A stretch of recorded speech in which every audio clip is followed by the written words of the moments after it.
Merci de bénir encore ta parole. Merci de conduire encore ces moments, sinon ce matin, de dire que j'ai pour la gloire de ton nom. Amen. J'aimerais que l'on s'arrête ce matin sur l'expression, le nom. Le nom. Qu'est-ce que le nom?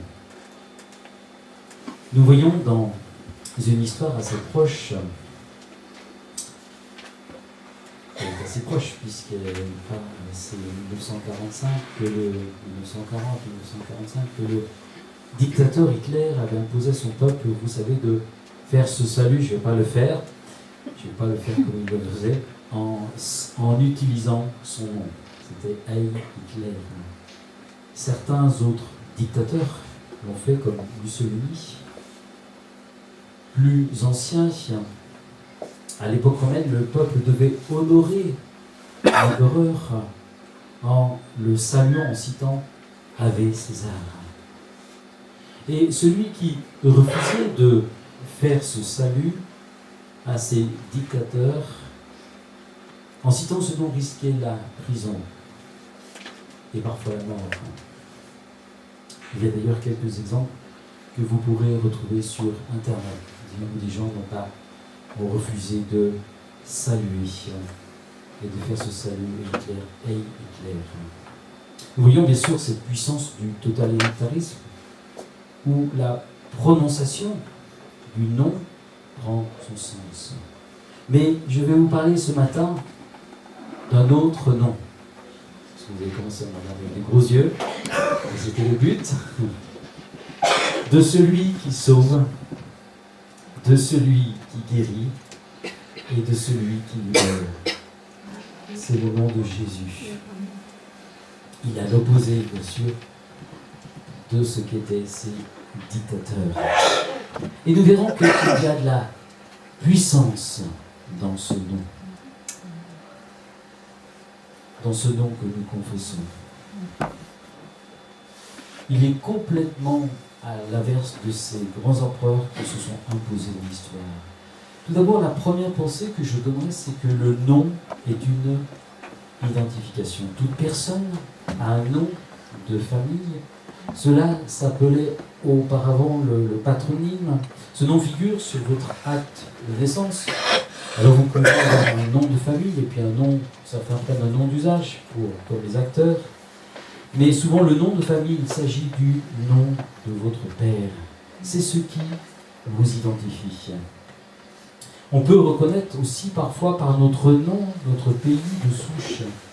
Je peux m'appeler Cham et avoir une origine chinoise ou vietnamienne, mais être bien né français, et peut-être mes grands-parents étaient aussi français.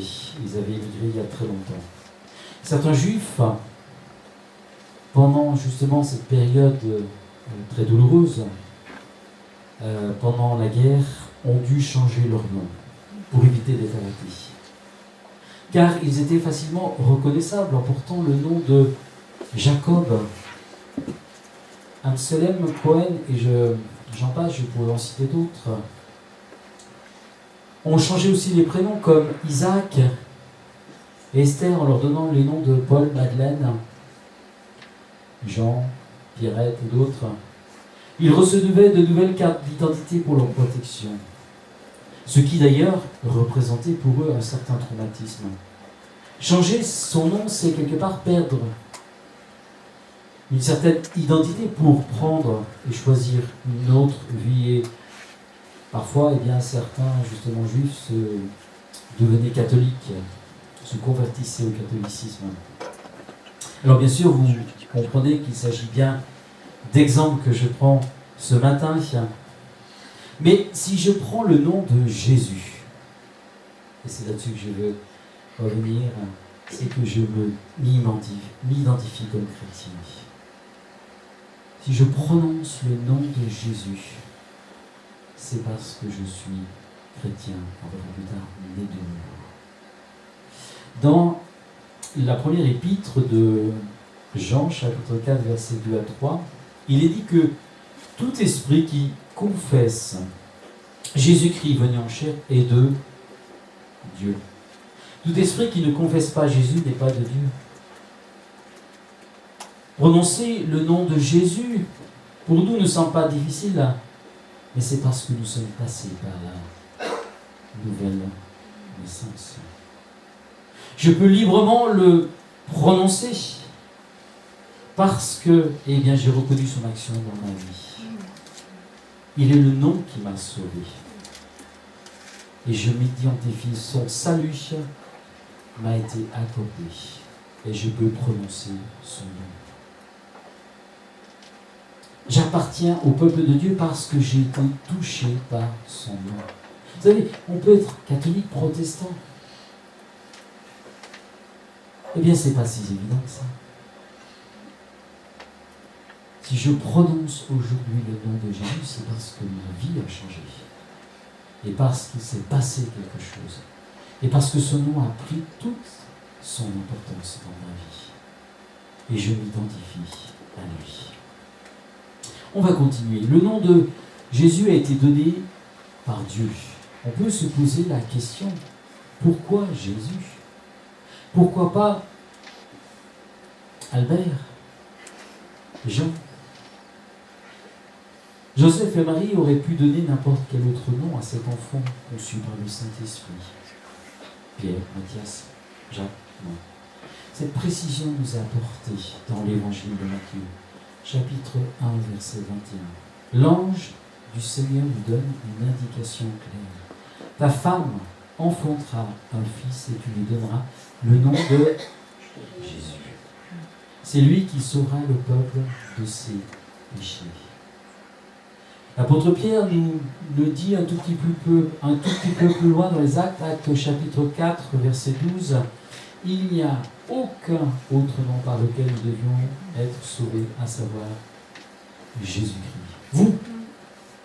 Vous, cet auditoire qui m'écoutez, alors je ne parle pas de vous ici ce matin, mais je m'identifie à Pierre en disant cela. Vous, les juifs religieux, vous contestez cela. Mais sachez que ce salut ne viendra qu'en prononçant le nom de Jésus. Les œuvres ne nous sauveront pas. Seule la foi dans le nom de Jésus et la confession de ce nom va nous changer. Voyons un tout petit peu en arrière plutôt dans l'histoire biblique. Nous retrouvons avec Pierre, Jacques et Jean. Et Jésus les invite à le suivre et ils montent sur la montagne où il va se passer quelque chose de miraculeux. Alors, le mot, je vais encore vous choquer, ça s'appelle une théophanie, c'est-à-dire une apparition de Dieu. Ce n'est pas un mot catholique, mais c'est un mot, ça veut dire théo, la présence de Dieu, l'apparition de Dieu. Alors, ce n'est pas un mot non, qui est dans mon langage, vous comprendrez, je n'ai pas tellement un mot mais c'est un mot qui est quand même, qui n'est pas que catholique, mais qui veut dire la présence de Dieu. Et il se passe ce qu'on appelle la transfiguration. Et là, il n'y a pas seulement Jésus, mais il y a deux hommes qui sont avec lui. Moïse et Élie. Moïse qui représente la loi, et Élie qui représente les prophètes. C'est une très belle vision. Et ces hommes ont eu cette grâce, cet honneur de voir cette vision. Et puis voilà que notre ami l'apôtre Pierre, toujours un peu sous cette pression-là, pour peut-être, je ne sais pas s'il voulait toujours se faire remarquer, il s'empresse de dire, il est bon que nous soyons ici. Il y a la paix, il y a la présence de Dieu. Alors dressons trois tentes. Et je crois qu'en disant cela, il a dû écourter ce temps de visitation. Que certainement peut-être, le Seigneur aurait pu prolonger ils avaient fermé un peu leur clapet, leur bouche. Et à ce moment-là, une nuée vint, nous dit le texte, vous retrouvez ça dans Marc, chapitre 9, verset 2 à 8. Et bien, à ce moment-là, cette nuée vint les couvrir, et une voix venant du ciel, celle de Dieu s'exprima, celui-ci est mon fils bien-aimé, écoutez-le. Un seul nom, une seule voix, écoutez. Jésus est au-dessus de la loi du prophétisme. Sa parole incarne la révélation de Dieu. Elle est prophétique. Nous avons eu l'occasion d'entendre un couple, un ministère prophétique que nous allons recevoir cet automne dans l'église. Nous avons la chance de les recevoir, qui étaient très équilibrés. Et il nous disait, par rapport au don spirituel, par rapport à la prophétie, par rapport au ministère prophétique qui est différent de la parole prophétique, il dit la première chose, la parole est prophétique. La parole est prophétique. La parole de Dieu, le logos que vous lisez est prophétique. C'est le fondement. Faites attention à tous ceux qui vous dévient de cette parole, parce qu'en premier, la parole est prophétique. Il sert très équilibré, très fort, très puissant, que nous aurons l'occasion d'accueillir au milieu de nous. Donc ce nom a été donné par Dieu. La troisième idée que je donnerai, c'est que le nom de Jésus a autorité sur le monde des ténèbres. Une histoire dans les Actes nous montre que l'utilisation à bon escient du nom de Jésus n'est pas une légère. Deux juifs exorcistes voient le ministère de l'apôtre Paul, c'est Actes chapitre 19, versets 13 à 17, et ils étaient exorcistes, donc ils devaient des fois chatouiller un petit peu les démons. Et là, ils se trouvent devant un démoniaque, et ils se sont dit, bon, peut-être nos anciennes formules ne marchent pas, on va essayer les nouvelles. Et ils diront, je te conjure par Jésus que Paul prêche. Et cet homme qui était animé d'un esprit malin a dû certainement ricaner et attraper de deux lascars, et ils se sont pris une bonne dérouillée. Ils se sont pris une bonne raclée, nous dit le texte, et ils se sont retrouvés nus, complètement, avec les vêtements complètement déchirés. Ils n'avaient certainement pas la bonne formule, parce que ça n'a pas fonctionné. Le démoniaque n'a pas été impressionné, le mauvais esprit en lui s'est manifesté, et l'esprit malin se déchaîna. Saisissant ces deux rigolos, eh bien,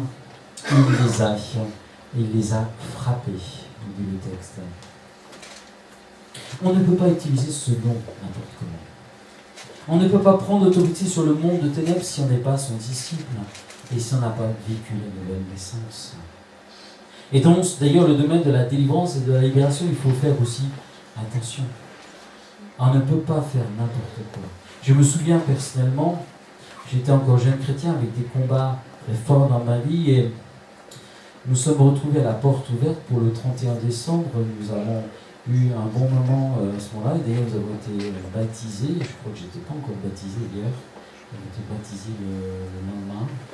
Et là, il y avait quelqu'un qui était vraiment possédé. Donc, ce même docteur, je vais parler avec lui. Et moi, toute la nuit, je me suis amusé à prier.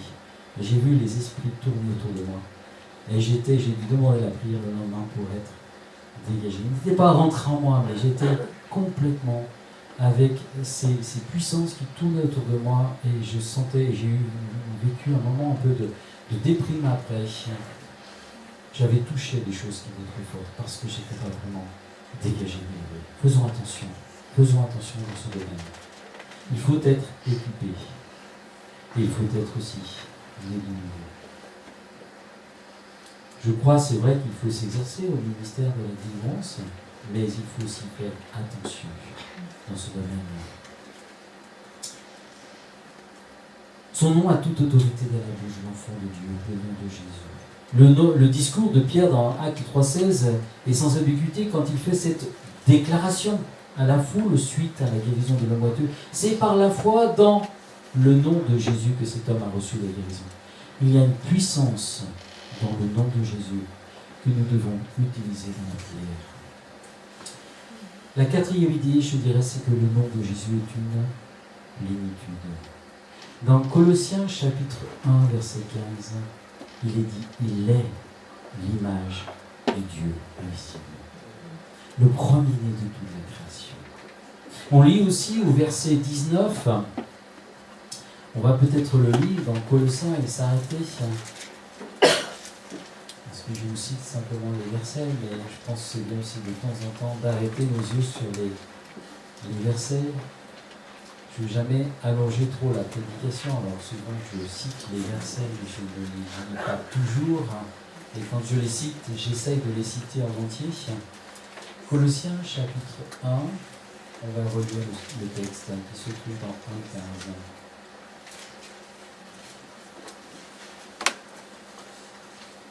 Ça va? Vous êtes avec moi?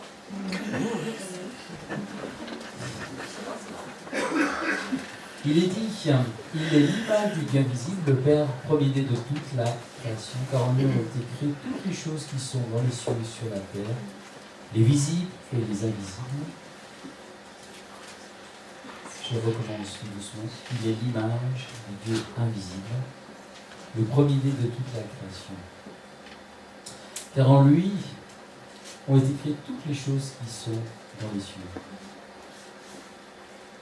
et sur la terre, les visibles et les invisibles. Trône, dignité, domination, autorité. Tout a été créé par lui et pour lui. Il est avant toute chose. Et toute chose subsiste en lui. Il est la tête du corps de l'Église. Il est le commencement, le premier-né d'entre les morts.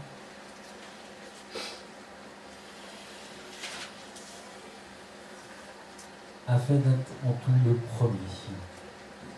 Car Dieu, et c'est le verset sur lequel je voulais insister, car Dieu a voulu aussi que toute plénitude habita en lui. Il a voulu réconcilier par lui tout avec lui-même. Tant ce qui est sur la terre que ce qui est dans les cieux, en faisant la paix par lui, par le sang de la croix. Faisant la paix par le sang de la croix. Tout réconcilié. Amen. On retrouve cette affirmation dans ce texte que je vous laisse, Éphésiens chapitre 1, verset 3 à 14. C'est un texte que je vous invite d'ailleurs à lire et à méditer. Je vais être un petit peu Éphésiens chapitre 1, verset 3 à 14. Je vais être un petit peu ironique, un peu ce matin, abandonnant un peu les prédications reçues par internet de Carambéry et de je sais pas qui, et prenons de temps en temps notre Bible pour méditer sur ces textes. Et vous ne savez pas la bénédiction que vous allez recevoir. Je trouve qu'aujourd'hui, il y a des fois du manque de profondeur parce que les chrétiens, eh bien, ils absorbent. C'est comme quand on lit des livres. Il y a plein de livres dans la tête. Avant, c'était on lisait des livres. Prendre du temps à parler de la Bible. Prenez tous les textes, tous ces versets dans la vision. Et je pense que quand vous aurez fini votre méditation, vous allez gonfler un bloc. Plus rien ne pourra vous résister. En lui, Dieu nous a créés. Béni soit Dieu qui nous a bénis de toutes sortes de bénédictions en Jésus-Christ. En lui, Dieu nous a mis avant la fondation du monde. Le diable disait, j'étais rien du tout, mais j'étais ému avant la fondation du monde. Je me sentais rejeté, mais non, tu m'avais déjà choisi. Avant que même mon père et ma mère m'aient conçu. Amen. Et je peux vous assurer, vous allez remarquer, de gonfler un bloc. C'est un bon remède. Amen. Toute la construction se fait en Jésus. Pourquoi? Parce qu'il a payé le prix du sang à la croix, sans péché et il a, par ce sacrifice, définitivement mis un terme à la malédiction de la mort du péché. Alors ces choses existent encore, bien sûr, la mort, le péché. Mais l'homme qui accepte le nom de Jésus le reçoit comme sauveur et vit en cette plénitude de la foi, échappe à ces choses. Dieu, le Père, a tout placé en Christ. C'est ce qu'on appelle en théologie le christocentrisme. Christ est au centre, tout est en Christ. La plénitude du Père, la sagesse, l'amour. Tout est dépassé en Christ. Et si nous avons un Christ, nous recevons toutes ces choses. Nous avons tout réellement en Déjà, si nous lisons dans l'Ancien Testament, nous voyons souvent cette allusion par David qui cite Dieu comme une forteresse. Il prend ce nom de Dieu comme un secours, comme une forteresse. Et beaucoup de psaumes nous invitent à nous, quelque part, à nous saisir, à nous identifier, à saisir la parole de Dieu et à la confesser. En Proverbe chapitre 18-10, il est dit que le nom de l'Éternel est une tour forte et le juste trouve sa sécurité. Et les pères de l'Ancien Testament savaient invoquer et confesser le nom de Dieu pour leur sécurité quand il y avait des combats dans leur pensée. Mais nous, chrétiens, je dirais, dans la Nouvelle Alliance, c'est une autre dimension que nous recevons dans la foi, comme héritage au travers du nom de Jésus. Amen. Il y a une plus grande dimension, plus grande autorité. Je finirai par ce nom de Jésus est un nom de gloire. La gloire des grands hommes se fane. Elle reste historique. Mais la gloire que nous lui donnons, comme ce matin, par notre louange, par nos chants, par notre adoration, Dieu la recueille. Nous l'avons glorifié ce matin. La gloire est reçue pour chaque nouvelle naissance, chaque personne qui se tourne vers le Seigneur. Il nous est dit, dans le texte, je crois, de Matthieu, il y a plus de joie pour un pécheur qui se repent que pour 99 justes. Et les anges se réjouissent de voir que des hommes qui étaient souillés, sales, revêtus de ce manteau noir dont nous avons parlé ce matin dans la prophétie, et bien être touchés par la lumière, la grâce de Dieu. Les anges, ils ne comprennent pas. Mais comment des gens qui sont tellement loin de Dieu, tellement infectés, touchés par le virus du péché, sont maintenant touchés par la lumière de Jésus. Et Pierre nous dit dans un texte, ils désirent plonger leur regard, parce que pour eux c'est un mystère. Une telle gloire, une telle gloire. Nous sommes dans la gloire, nous les anges, mais une telle gloire qui descend dans le cœur des hommes et qui change leur cœur. Oh, c'est un point d'interrogation et un sujet de louange. Et un sujet de louange.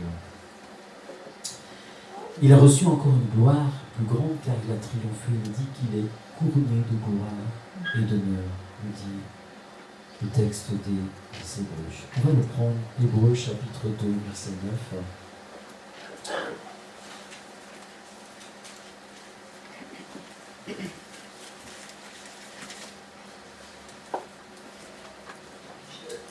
Hébreux chapitre 2, verset 9. Mais celui qui a été abaissé pour un peu de temps au-dessous des anges, Jésus, nous le voyons couronné de gloire et d'honneur.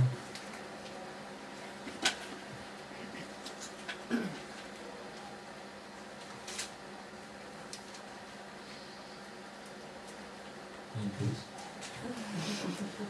À cause. Une autre pause, parce que j'ai pas vu. Merci.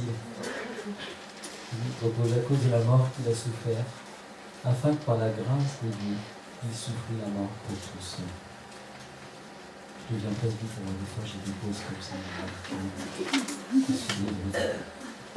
J'étais jeune. Et jeune, je m'évoquais toujours un petit peu uniquement des personnes. Et puis maintenant, des fois, je suis obligé de faire comme ça. Il convenait, nous dit le verset 10, en effet, que celui pour qui et par qui sont toutes choses, c'est-à-dire Dieu, et qui voulait conduire à la gloire beaucoup du Fils, éleva à la perfection par les souffrances le prince de leur salut, c'est Jésus. Amen.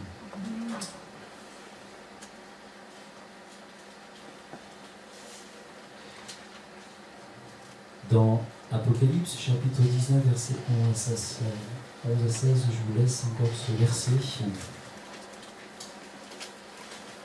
Un ciel est ouvert, et c'est une très belle vision de la gloire de Jésus pour ce jour. De celui